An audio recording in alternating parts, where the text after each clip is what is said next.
The world expected Iran to fall.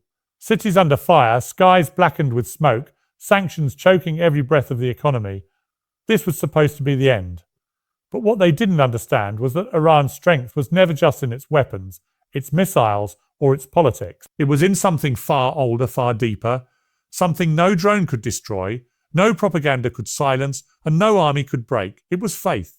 And when the might of the world pressed down with all its power, Iran did not shatter. It stood unbroken. They came with fire and fury, airstrikes raining over Taraz and Asfahan, port cities blockaded, military bases targeted, leaders threatened. Western analysts predicted collapse within days. What they saw as tactical pressure, Iran felt as war on its sovereignty. But in mosques and homes, in mountain villages and underground bunkers, people whispered the same prayer, not for revenge, but for endurance. In the first 72 hours of the coalition assault, communication networks were disrupted, GPS jammed, and oil terminals reduced to rubble. But what was supposed to paralyze the nation only reawakened its memory. This wasn't the first time Iran had faced the impossible. It had endured the Shah, the revolution, the war with Iraq, assassinations, and endless embargoes. Each time, it emerged with more scars, but also more strength. Young men who had grown up under economic collapse, now engineers, turned their skills to survival. Hacked drones, rerouted surveillance, distributed footage of bombings to the world through dark web channels. In the northern forests, farmers became curried. In the southern oil fields, workers refused to leave even as bombs dropped nearby. They were not just defending land, they were defending dignity. In calm, religious scholars spoke in hushed tones about Karbala, not as mirror, but as mirror. Just as Imam Hussein stood with 72 against thousands, so too did Iran stand against the world's most powerful alliance. That story wasn't ancient, it was alive, and it became the blueprint for how Iran would respond, not by overpowering, but by outlasting. Every Iranian strike that followed wasn't just military, it was symbolic. Targeted hits on enemy logistics, cyber attacks on foreign stock exchanges, drone footage leaked at just the right time. It wasn't about domination, it was about presence. Iran was not going anywhere.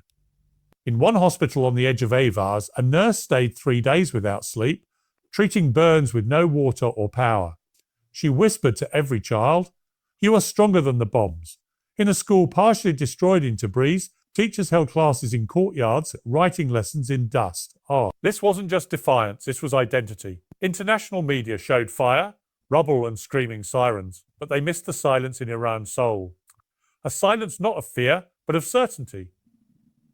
The West could bring destruction, but it couldn't bring surrender. Because Iran had long made peace with pain, and in that peace it had found a weapon stronger than missiles. Patience. Day by day, world leaders tried to manipulate the narrative. Iran is isolated. How the regime is crumbling. The people are turning. But each protest that did arise quickly shifted, not in favour of foreign powers, but in demand for national unity. Even those who disagreed with the government chose country over collapse. What scared the world most wasn't Iran's missiles, it was its unity. When Israel launched a decapitation strike on what they thought was a command hub, Iran responded not with fury, but with calculation. It released a video of its leaders praying in an undisclosed location, then issued a single line to the world. "We are not in hiding. We are in preparation." That same week, a Western drone was intercepted and returned to its sender, disassembled, studied and reassembled, then flown back over Allied airspace before vanishing. It was Iran's way of saying, "We see you, we're learning, we're waiting." The Islamic Republic's military doctrine, long based on asymmetric warfare, had evolved. Now it wasn't just about defence, it was about resistance by example. Iran was becoming a model, not to Western democracies, but to oppressed peoples watching from Africa, Asia, and Latin America. The message was clear. If Iran could survive this, so could they. Inside Iran, the youth who had once dreamed of escape now saw purpose in staying. Social media, though censored and cracked down upon, became a battlefield of spirit. Videos of street kitchens feeding soldiers, images of mothers hugging their sons before deployment, a father weeping over a flag-draped coffin, whispering, "He stood for us. Now we stand for him." Faith had taken on a new form. It was no longer just spiritual. It was social. It connected neighborhoods, carried food, recharged radios, coded software. It didn't live in sermons. It lived in sacrifice. And so the world watched, stunned. Every strategy failed. Economic collapse didn't breed revolt. Military strikes didn't trigger surrender. Isolation didn't cause disunity. Every time the coalition raised its hand, Iran rose higher. In the sixth week, during a supposed ceasefire negotiation, Iran shocked the world.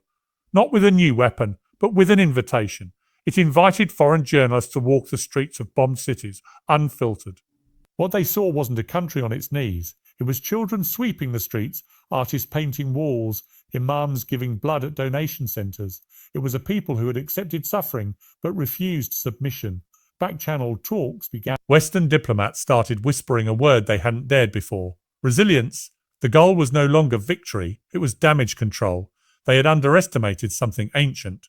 Power commands, faith listens. Power threatens, faith endures. Power demands loyalty, faith demands nothing but belief. As the war entered its third month, Iran's enemies found themselves exhausted, economically drained, politically fractured, publics in Western capitals questioning the cost. In Iran, though life was hard, it was purposeful. One Western soldier, captured in a border skirmish, told his interrogator, "I thought you'd be broken by now." The Iranian soldier replied, "You can't break what was built to bend." That line spread like wildfire. Iran wasn't built to dominate, it was built to outlast. And that's what it did. Despite all odds, despite all forces, Iran stood. Bloodied, battered, but breathing. It hadn't won in the traditional sense, but it hadn't lost either. It had done something more profound. It had refused to die. The final image broadcast to the world wasn't a victory parade or a flag on a palace. It was simpler.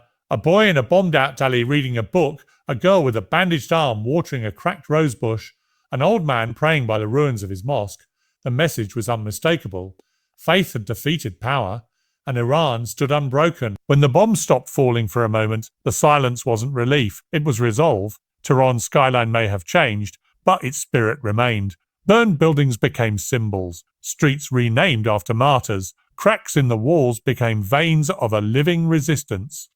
In every corner of the country, from the Caspian coast to the Persian Gulf, Iran had made one truth undeniable. You can destroy the walls, but not the will. The foreign powers had underestimated something no satellite could track: legacy. Iran didn't rise overnight. It was built over centuries of empire and upheaval. And this memory ran through the veins of its people. They didn't see themselves as victims of a modern war. They saw themselves as guardians of a lineage older than most nations waging war against them. When fuel ran dry, bicycles returned. When bread disappeared, neighbours shared. When water was poisoned, families boiled rain. This wasn't just adaptation. It was quiet defiance. The world's most powerful nations had thrown everything they had. And yet, even in the darkness, Iran lit candles. Western media kept showing footage of chaos, the bridges, empty supermarkets, hospitals without electricity. But they didn't show what happened after the cameras moved on. Volunteers rebuilding those same bridges using scavenged steel. Farmers planting vegetables in parking lots. University students using scrap parts to restore life-saving medical machines. It wasn't a resistance with weapons. It was resistance with purpose. And then came the stories that couldn't be measured by military analysts. An 11-year-old girl in Mashhad started writing letters to the soldiers stationed in her town. Simple notes: "We are proud of you, and don't be afraid, and my father says you are brave." Her letters were copied by the thousands. Soon children all over the country began writing. These weren't orders from the top, they were movements from below. Meanwhile, Iran's leadership began transforming its structure. No longer centralized and vulnerable, it leaned into a network of invisible command. Local clerics worked as coordinators. University professors became logistics experts. The war didn't turn Iran into a battlefield. It turned it into a body. And every limb knew its role. And while the world claimed Iran was isolated, new bonds were quietly forming. From Baghdad to Beirut, Damascus to Sana'a, messages of solidarity were sent not just by governments, but by the people, Shia and Sunni. Muslim and Christian, even secular voices across North Africa and South Asia echoed the same message: "We see you, stand firm." Iran wasn't just resisting alone, it was becoming a symbol of something greater, and this terrified its enemies. A new generation was watching. Youth across borders saw Iran not through headlines, but through humanity. They saw that tanks could crush roads, but not roots. They saw that drones could capture cities, but not conscience. In response, a second wave of military pressure began. Precision strikes on infrastructure, attempts to wipe out drone manufacturing sites, sabotage in scientific centres. But Iran's defence had evolved beyond targets. It was no longer centralised. It was cellular. Every loss was compensated by a dozen new efforts.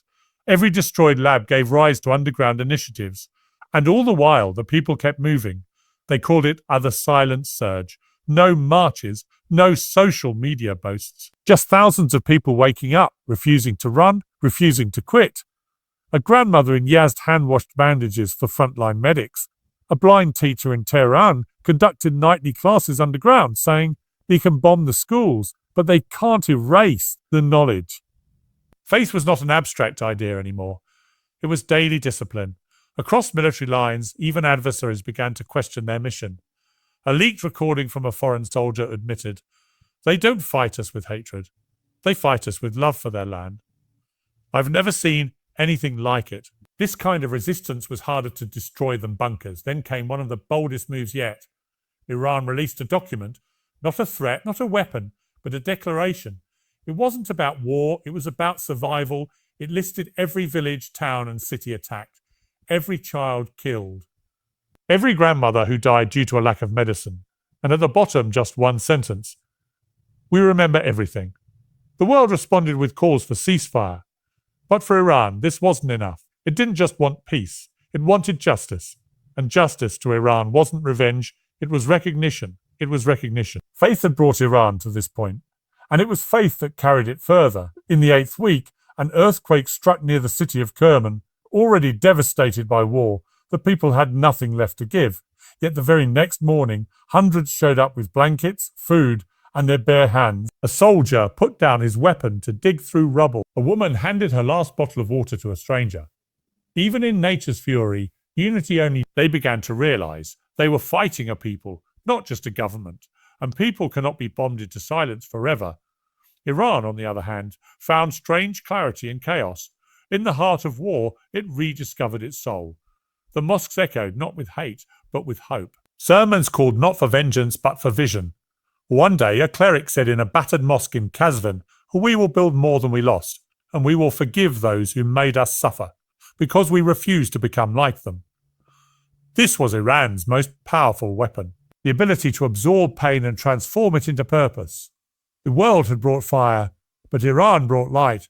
And when the world looked again, expecting to see smoke and ruins, they saw children laughing in the alleys, women rebuilding community kitchens, engineers laying the foundation for bridges while bombs still echoed in the distance. This wasn't naivety. It was defiance of a different kind.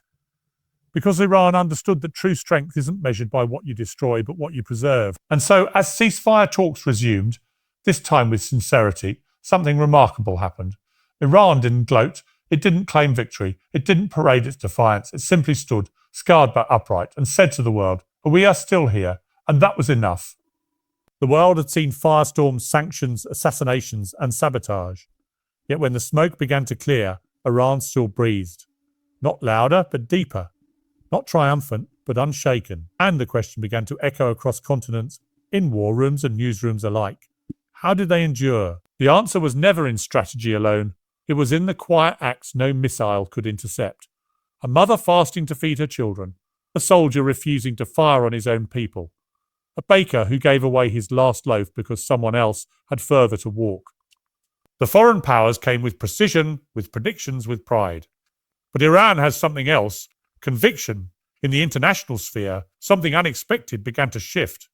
Nations that had once voted in favour of sanctions started abstaining. Leaders who had once spoken boldly of a regime change now cautioned restraint. What began as an effort to crush had sparked a crisis of conscience.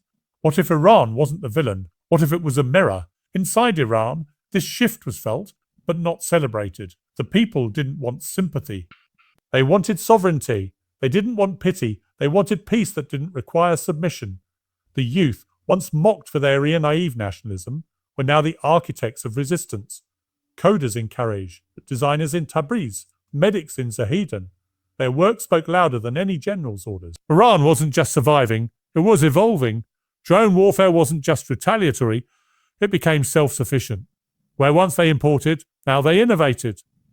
When global pharmaceutical companies cut off supplies, Iranian scientists began producing alternatives. Not perfect, not fast, but enough. Even the black markets that once thrived on desperation began to change. Smugglers turned into suppliers for frontline hospitals. Criminal networks were slowly overtaken by community networks. The war had redefined the economy, not by destroying it, but by decentralizing it. And with every step forward, the people remembered the cost. In Behesht, Izara Cemetery, thousands stood in silent lines to bury the fallen. Not just soldiers, but teachers, journalists, children. No grand speeches, just one sentence repeated again and again. We will not forget you. These weren't martyrs of politics. They were martyrs of perseverance. Iran's story was no longer about a nation under siege. It had become a global symbol of how faith could be weaponized not to destroy others, but to preserve oneself. And this faith wasn't blind. It was clear-eyed. It saw the bombs. It counted the losses. It knew the risks. And yet it stood anyway. In Geneva, a new round of negotiations opened. But this time, Iran did not beg. It did not bend. It simply laid out terms rooted in dignity, not dominance, not leverage, just the right to exist unchained. And something happened. Even opponents began to listen, not because they were suddenly moral, but because they had failed to win by force. This failure opened a space for something else, and into that space stepped the ordinary Iranian citizen. An artist from Rashtu's murals now adorned the ruined walls of his city. A female engineer from Esfahan who had built temporary solar grids to light up neighborhoods. A group of teenagers in Bushehr who reconnected satellite dishes to project news from the inside out. The world no longer just watched Iran, they listened to it. Faith had become language. Art, code, music, not just ritual.